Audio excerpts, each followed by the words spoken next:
Saudi അറേബ്യയിലെ വിവിധ നഗരങ്ങളിൽ UDF അനുകൂല സംഘടനകളായ KMCC-യും OICC-യും ഫലമറിയാൻ വലിയ സ്ക്രീനുകൾ ഒരുക്കിയിരുന്നു. സംസ്ഥാനത്ത് ആദ്യഘട്ടത്തിൽ തന്നെ UDF സ്ഥാനാർത്ഥികൾ ലീഡ് നേടിയതോടെ പ്രവർത്തകർ ആവേശത്തിലായി. എന്നാൽ ദേശീയ തലത്തിലെ പിന്നോട്ടടി പലരെയും നിരാശരാക്കി. അതിനിടെ പല ഘട്ടങ്ങളിലും തിരുവനന്തപുരത്ത് ശശി തരൂരിനെ പിന്തള്ളി O രാജഗോപാൽ മുന്നേറിയത് ചൂടേറിയ രാഷ്ട്രീയ ചർച്ചകൾക്കിടയാക്കി.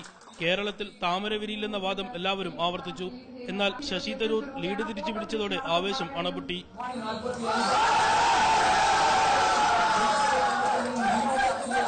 കണ്ണൂരിലെയും വയനാട്ടിലെയും കോഴിക്കോട്ടെയും കോൺഗ്രസ് സ്ഥാനാർത്ഥികളുടെ ലീഡുകൾ മാറിമറിഞ്ഞതോടെ ആഘോഷങ്ങൾക്കായി വീണ്ടും കാത്തിരിപ്പ്.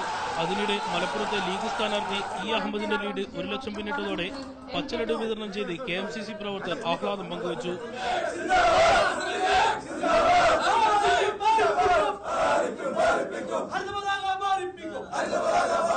കണ്ണൂർ മണ്ഡലം തിരിച്ചുപിടിച്ചതും വടകരയിലെ മികച്ച പ്രകടനവും സിറ്റിംഗ് സീറ്റുകൾ നിലനിർത്തിയതും ഇടത് ക്യാമ്പുകൾക്ക് ആവേശമായി. വരും ദിവസങ്ങളിൽ വ്യത്യസ്തമായ ആഘോഷ പരിപാടികൾ വിവിധ സംഘടനകൾ സംഘടിപ്പിക്കും. റബി മുഹമ്മദ്, മീഡിയ 1, റിയാദ്.